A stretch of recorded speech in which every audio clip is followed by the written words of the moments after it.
যেই সূরা শত্রুকে অন্ধ করে দেয়। কি করে দেয়?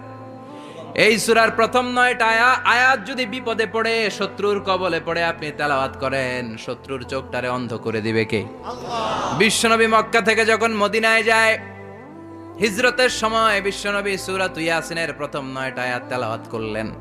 তেলাওয়াত করে আল্লাহর নাম নিয়ে ঘর থেকে বের হলেন। আশেপাশে কাফেররা ঘুরে কিন্তু বিশ্বনবীরে দেখে না, সবাই খেলে এরকম এরকম করে, ডানে বায়ে হাতায় বিশ্বনবীর সামনে দিয়ে যায়, কিন্তু কাফেরদের চোখ অন্ধ করে দিয়েছে কে? আল্লাহ। এজন্য কোরআন তেলাওয়াত করলে কাফেরদের চোখকে অন্ধ বানায় দেয় কে? আল্লাহ। এজন্য সূরার একটা নাম হচ্ছে সূরাতুল মুইম্মা। কি নাম? অন্ধ করে দেয়।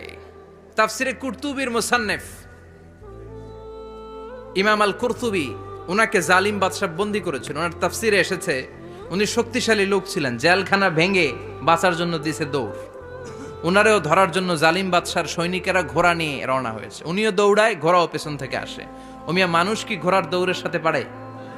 উনি হাঁটতে হাঁটতে হয়রান হয়ে এক বালুর ময়দানে যে ধপাস করে পড়েছেন।